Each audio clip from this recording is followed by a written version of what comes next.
Hello दोस्तों, इस video में हम सितंबर माह के 1 से लेकर 10 सितंबर तक के करंट अफेयर्स देखेंगे, जो कि एक दिवसीय परीक्षाओं के लिए ज़्यादा महत्वपूर्ण है।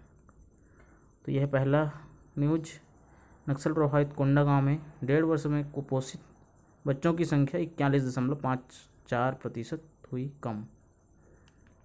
तो छत्तीसगढ़ के धुर नक्सल प्रभावित एवं आदिवासी बाहुल्य कोंडागांव जिले ने देश के सामने एक उदाहरण पेश किया है। कुपोषण के खिलाफ जंग में कोरोना काल के बावजूद मात्र 1.5 वर्ष में ही जिले में कुपोषित बच्चों की संख्या में 41.54% की कमी दर्ज की गई है। यह आंकड़ा याद रखना है, 41.54% की कमी हुई है कुपोषण में। कौन से जिले में? कोंडागांव में। ठीक है, तो जिले के विभागों के समन्वित प्रयास, बेहतर रणनीति और मॉनिटरिंग के साथ यह संभव हो पाया है। आइए चलते हैं अगले न्यूज पर।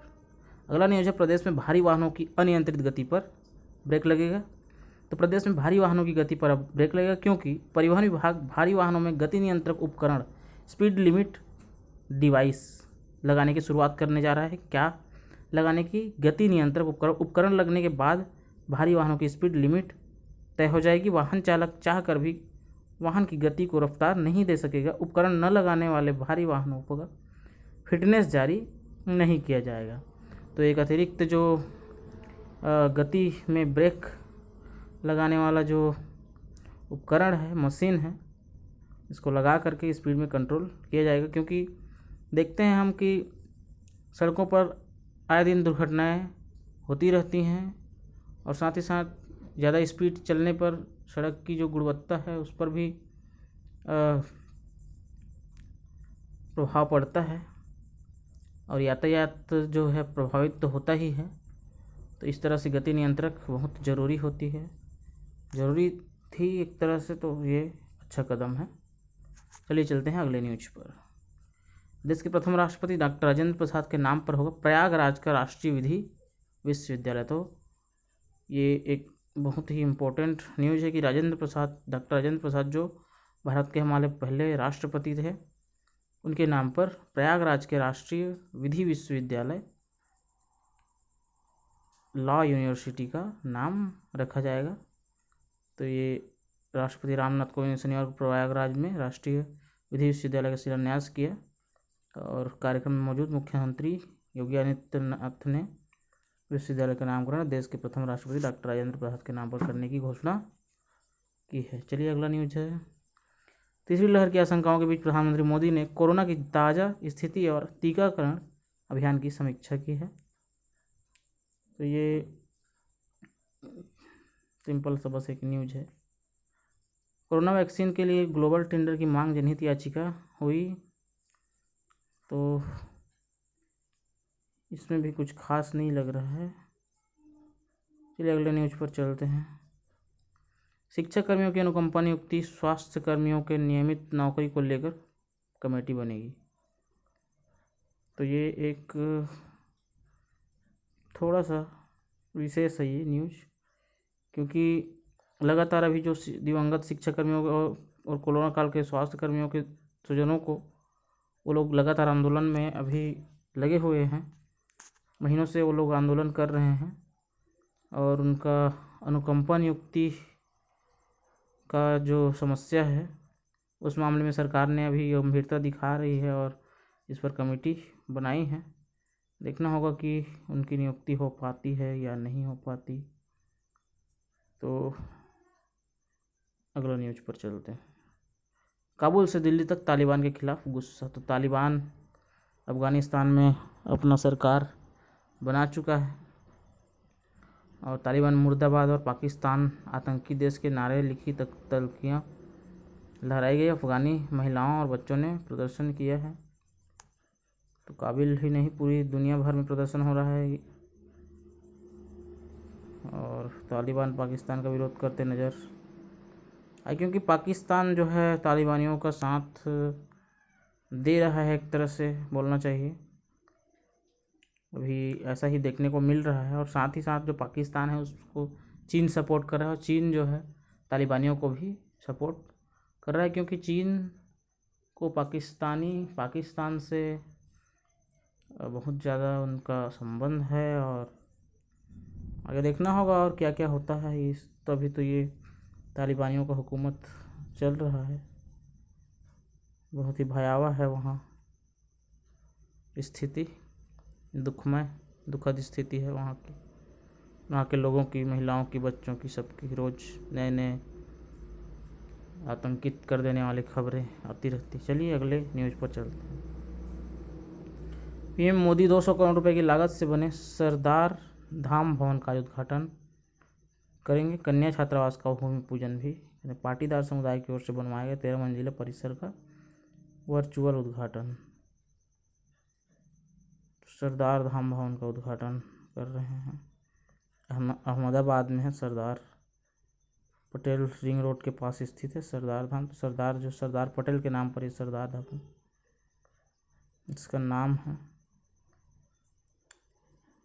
तो उतना खास नहीं है ये न्यूज़। चलिए अगले न्यूज़ पर चलते हैं। नागरिक अधिकार मंच ने स्वास्थ्य और सुरक्षा के लिए चलाया अभियान, ये भी कुछ खास नहीं लग रहा है।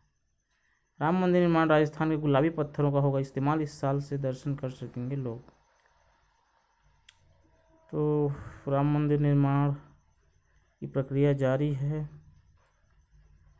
और अयोध्या में राम मंदिर का निर्माण राजस्थान के गुलाबी पत्थरों से होगा और मंदिर परिसर में संग्रहालय, शोध केंद्र, गौशाला और एक योगशाला भी होगा।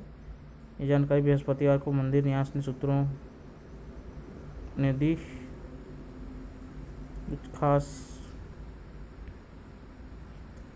इसमें खास एक चीज़ बताया जा रहा है कि मंदिर परिसर में शून्य कार्बन उत्सर्जन और हरित भवन जैसी विशेषताएं होंगी। तो चलिए अगले न्यूज़ पर। 29 से ज़्यादा जवानों की हत्या के आरोपी नक्सली ने किया आत्मसमर्पण, 8 लाख का इनाम था घोषित। ये मोस्ट इम्पोर्टेंट हो सकता है मेंस की दृष्टि से भी, निबंध में भी इस तरह के डाटा को, इस तरह के न्यूज़ को हम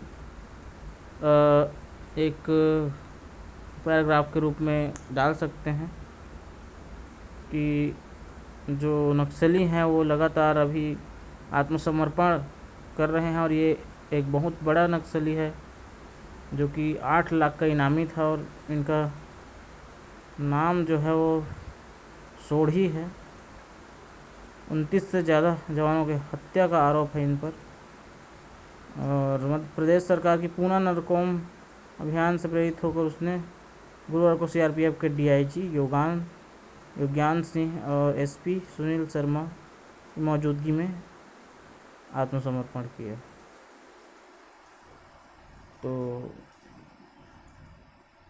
8 लाख का इनामी था ये, 29 से ज़्यादा जवानों की हत्या के आरोपी था और आत्मसमर्पण कर दिया है। तो ये एक बड़ी सफलता है हमारे छत्तीसगढ़ पुलिस सीआरपीएफ के जवानों के लिए।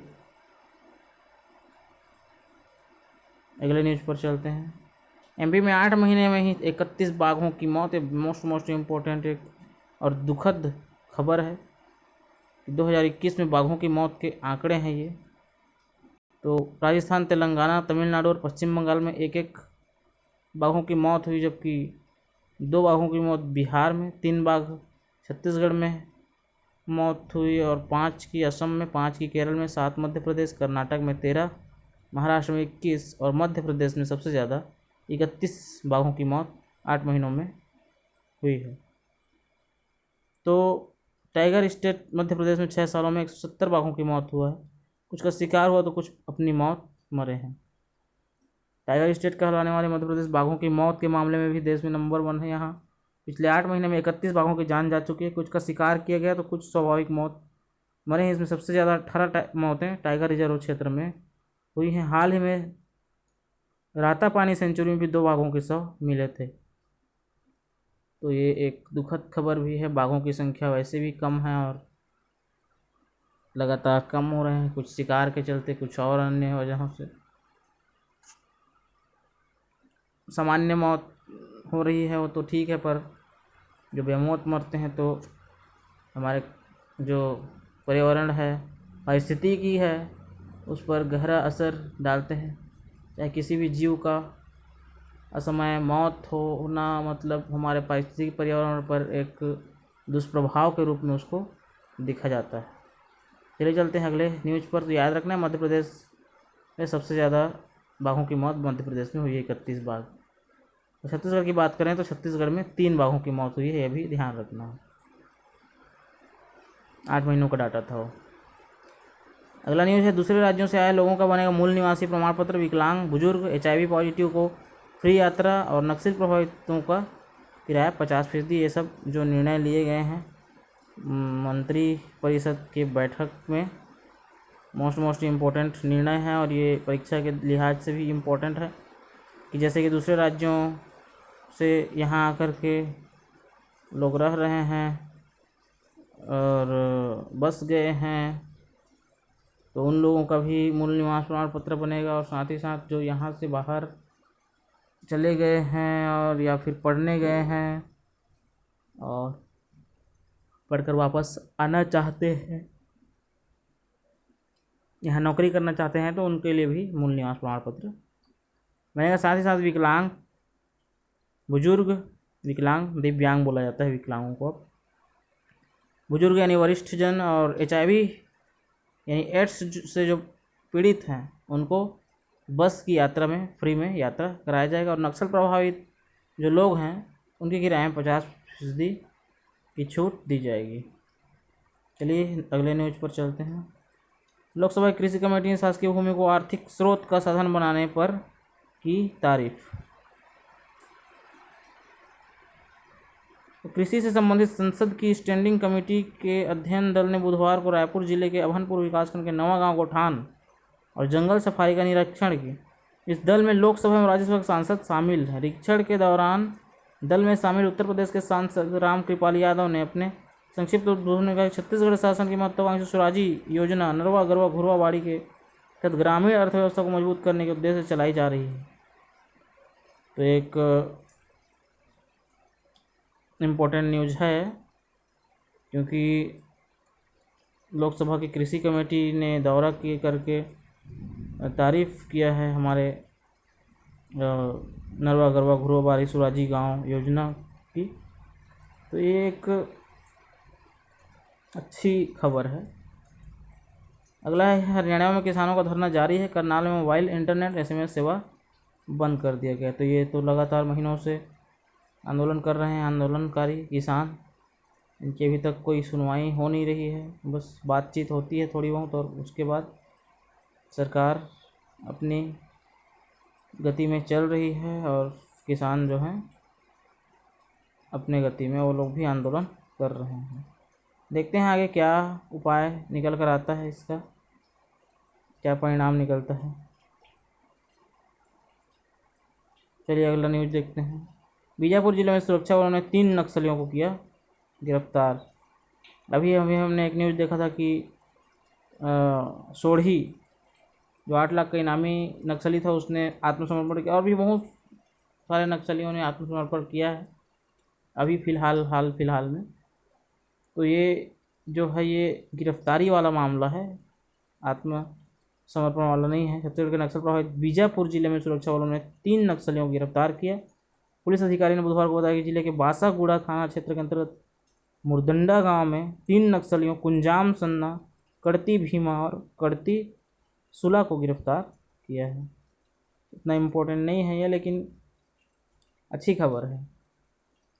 कोरोना की तीसरी लहर की दस्तक बताई जा रही है। एक दिन में 43,263 लोग संक्रमित हुए हैं। 338 लोगों की मौत भी हुई है। और अभी जो सबसे ज़्यादा आंकड़े आ रहे हैं वो जो है केरल से आ रहे हैं।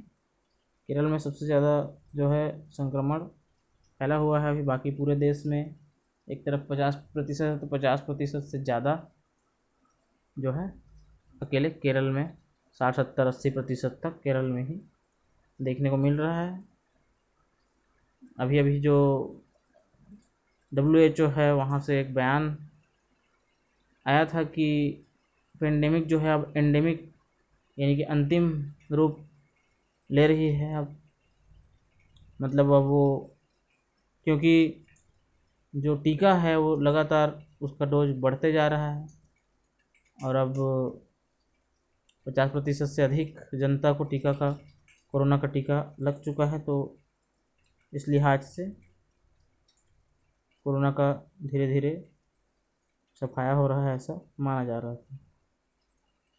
अगला न्यूज़ है आईटीबीपी की अनोखी पहल, बच्चों को जूडो प्रशिक्षण दे रहे हैं जवान, अब तक जीत चुके हैं 112 मेडल। तो छत्तीसगढ़ के कोंडागांव में ITBP Indian Tibetan border police के योगदान से स्थानीय जनजातीय बच्चे अब जूडो में राष्ट्रीय स्तर पर नाम कमा रहे हैं। आईटीबीपी की 41वीं बटालियन के जवानों ने इसे संभव कर दिखाया। 2 जवान सुबह शाम मिलाकर 5 घंटे करीब 200 बच्चों को 4 दलों में बांट कर प्रशिक्षण दे रहे हैं। इनमें 5 से लेकर 21 वर्ष तक के बच्चे व युवा शामिल हैं। जवानों को मार्गदर्शन और कड़ी मेहनत की बदौलत ये बच्चे राज्य व राष्ट्रीय स्तर पर अब तक 112 मेडल जीतकर अपनी क्षमता का लोहा मनवा चुके हैं। तो बहुत ही अच्छा ये खबर है, और ख़ास करके इसलिए भी कि ये जो बच्चे हैं वो कस्तूरबा गांधी बालिका आवासीय विद्यालय, यानी कि ये जो बच्चे हैं वो आवासीय विद्यालयों से संबंधित बच्चे हैं, और इनको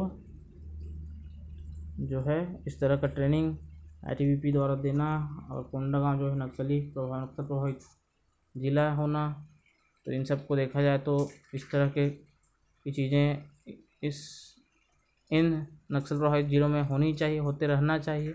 बहुत अच्छी खबर है ये। चलिए अगले न्यूज़ पर चलते हैं। भारत और रूस का 3 बातों पर फोकस। तो अमेरिकी खुफिया एजेंसी के चीफ और रूस के एनएसए एक साथ दिल्ली बुलाया गया। चीन और पाकिस्तान में खलबली हो गई है। तो क्या है मामला? तालिबान आतंकवाद के ट्रैक से अलग रहे, अफ़गानिस्तान में कानून का शासन बहाल हो, और इन ट्रैफिकिंग नेटवर्क निष्क्रिय किया जाए। तो ये है, कुछ खास नज़र नहीं आ रहा है इसमें। आप पढ़ना चाहें तो पढ़ सकते हैं। नेक्स्ट देखते हैं। 5 दिन में 2 लाख से ज़्यादा केस आए, 1.96 लाख ठीक हुए। कोरोना का न्यूज़ है ये। अगला न्यूज़ देखते हैं। सत्ता मिलते ही वादे भूला तालिबान। मुल्ला खुंद को पीएम और अमेरिका के मोस्ट वांटेड हक्कानी को गृह मंत्री बने। मुल्ला बरादर डिप्टी पीएम बने। तो ये एक इम्पोर्टेंट एक दिवसीय परीक्षाओं के लिए हो सकता है कि मुल्ला खुंद जो है वो तालिबानियों के लिए उनका प्रधानमंत्री उनको बनाया गया है। और यही 2 डिप्टी प्राइम मिनिस्टर भी बने हैं साथ में। तालिबान प्रमुख शेख हिज़बुल्लाह अखुंदज़ादा सर्वोच्च नेता होंगे, जिन्हें अमीर उल अफ़गानिस्तान कहा जाएगा। अमीर उल अफ़गानिस्तान। अगला न्यूज़ देखते हैं। नंद कुमार बघेल को आगरा से रायपुर लाइव पुलिस। ब्राह्मणों पर विवादित टिप्पणी करने पर कोर्ट ने 14 दिन की न्यायिक हिरासत में भेजा था। तो अभी छत्तीसगढ़ के जो मुख्यमंत्री भूपेश बघेल, उनके पिता नंद कुमार बघेल, उनको गिरफ्तार कर लिया गया था आगरा पुलिस के द्वारा, और उनको अभी रिहा किया गया है। तो ब्राह्मणवाद के खिलाफ बोला उन्होंने और गिरफ्तार हुए। हालांकि ये सब एक राजनीतिक जो उथल पुथल है ऐसा माना जा रहा है। जगह जगह उनका कार्यक्रम अभी लगातार हो रहा है, और वे लगातार ब्राह्मणों पर बरस रहे हैं, ब्राह्मणवाद पर बरस रहे हैं। तो ये जो मामला है उतना ज़्यादा इम्पोर्टेंट नहीं है, लेकिन इतना इम्पोर्टेंट है कि मुख्यमंत्री भूपेश बघेल जो हमारे छत्तीसगढ़ के मुख्यमंत्री हैं, तो उनके पिता हैं, तो उनका नाम कम से कम याद रखना है, नंद कुमार बघेल। निर्माणाधीन शासकीय भवनों में पेयजल सुविधा उपलब्ध कराने के निर्देश। महिलाएं आज खाएंगी करू भात, कल रखेंगी निर्जला। तो ये जो न्यूज़ है वो परसों का है। तो कड़ू भात माने कि तीजा के एक दिन पहले जो रात्रि में भोजन किया जाता है उसको कड़ू भात बोलते हैं। करेले की सब्जी, इसमें विशेष महत्व होता है, और इसी महत्व को देखते हुए 20-30 रुपये के बिकने वाला करेला 70 से 80 रुपये किलो हो गया है। ठीक है। तो अगला जो है न्यूज़, छत्तीसगढ़ में सीएम की अध्यक्षता वाली समिति ने किया 267 करोड़ की लागत वाले प्रस्तावों का अनुमोदन। तो अगला देखते हैं अगला न्यूज़। पीएम मोदी की अध्यक्षता में बुधवार को कैबिनेट की अहम बैठक, कई अहम मुद्दों पर फैसला संभव। राज्य कर्मियों के महंगाई भत्ते में 5% की बढ़ोतरी सीएम भूपेश बघेल ने किया, इसलिए एक महत्वपूर्ण निर्णय है। तो हालांकि कर्मचारी संगठन महंगाई भत्ते को 12 से 28% करने की मांग कर रहे थे, लेकिन 5% बढ़ाकर 12 से ये हो गया 17%। अधिक कर्मचारियों और 1,25,000 पेंशनरों को, 4 लाख से अधिक कर्मचारी और 1,25,000 पेंशनरों को फायदा पहुंचेगा। 1,020 करोड़ का अतिरिक्त खर्च सरकार पर आएगा इस महंगाई भत्ते में वृद्धि से। केंद्र की जीत पर झुकी सीजी सरकार, प्रभारी मंत्री का दखल नहीं, सांसदों को भी शासी परिषद में जगह नहीं। जिला खनिज न्यास डिस्ट्रिक्ट जो माइनिंग फेडरेशन फंड है, तो उसके विवाद में केंद्र सरकार की जीत के आगे छत्तीसगढ़ सरकार झुक गई है और सरकार ने डीएमएफ के अध्यक्ष पद से प्रभारी मंत्री को बाहर कर दिया है। अब तक पदेन सदस्य सचिव रहे कलेक्टर को अब अध्यक्ष बना दिया गया है।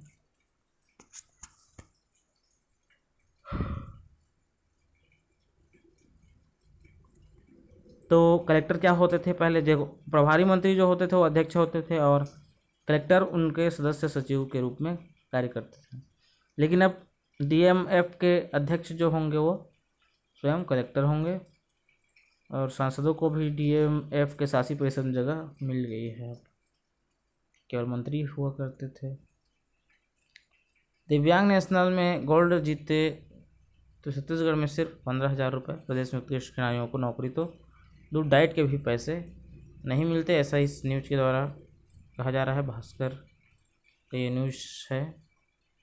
टोक्यो पैरालंपिक में भारतीय खिलाड़ियों के प्रदर्शन ने देश का सीना चौड़ा कर दिया। मेडल जीतने वाले खिलाड़ियों पर इनामों की बारिश हो रही है। वहीं दूसरी ओर छत्तीसगढ़ के खिलाड़ी राष्ट्रीय खेलों में बेहतर प्रदर्शन के बाद भी सुविधाओं के अभाव में अंतर्राष्ट्रीय स्तर पर नहीं पहुंच पा रहे हैं। ये बहुत ही एक दुखद खबर भी है ये, क्योंकि सही सलामत है उनके लिए, भले ही थोड़ा सा कम में चल सकता है, लेकिन जो दिव्यांग है उनके लिए खर्च करना अनिवार्य होना चाहिए सरकार के लिए खेलों में।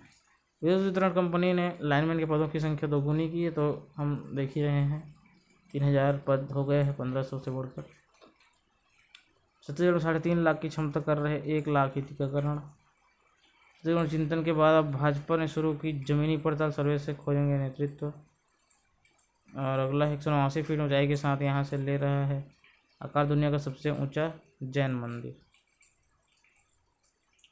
विश्व का सबसे ऊंचा जैन मंदिर मध्य प्रदेश के दमोह जिले के कुंडलपुर निर्माणाधीन है। जिला मुख्यालय 36 किलोमीटर दूर और जैन तीर्थ कुंडलपुर में पद्मासन बड़े बाबा भगवान आदिनाथ का मंदिर देश के सबसे ऊंचे शिखर वाले मंदिर में शुमार होने जा रहा है। इसका निर्माण तेजी से चल रहा है। अभी देशों में अक्षरधाम मंदिर की ऊंचाई 110 फीट, कुंडलपुर के इस मंदिर की ऊंचाई 189 फीट होगी। पहाड़ी पर शिखर, गुड़ मंडप और नित्य मंडप बनाने का काम चल रहा है। मंदिर की डिजाइन और ड्राइंग अक्षरधाम बनाने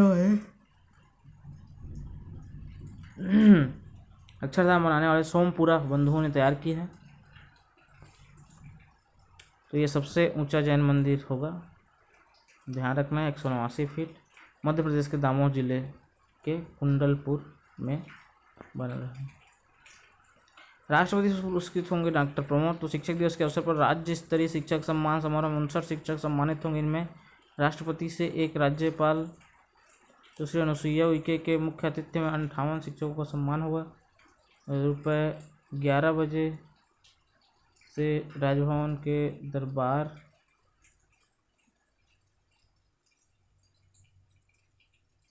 तो ये थे एक न्यूज़। नाम याद रखना है इनका, डॉक्टर प्रमोद राष्ट्रपति शिक्षक सम्मान। बैंकों ने बदले नियम, अब 10,000 से ज़्यादा निकासी पर देना होगा OTP। तो ATM से पैसे निकालते समय 10,000 तक का लिमिट तय कर दिए गए हैं, उससे ज़्यादा निकालने पर OTP देना पड़ेगा।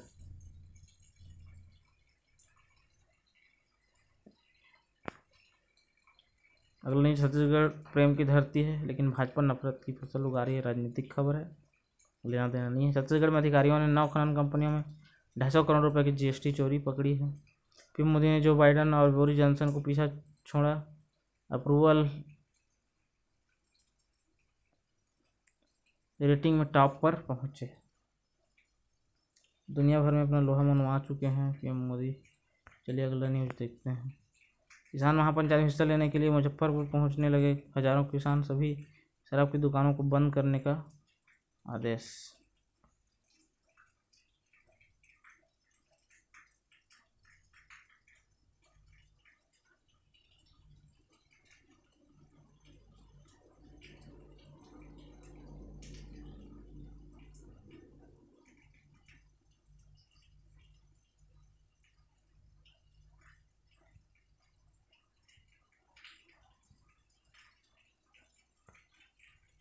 दिल्ली सरकार 122 शिक्षकों को करेगी पुरस्कृत, 4 को मिलेगा विशेष सम्मान।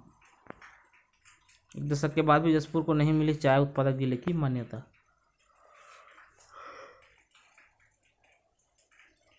छत्तीसगढ़ में 4था टाइगर रिजर्व होगा गुरु घासीदास राष्ट्रीय उद्यान।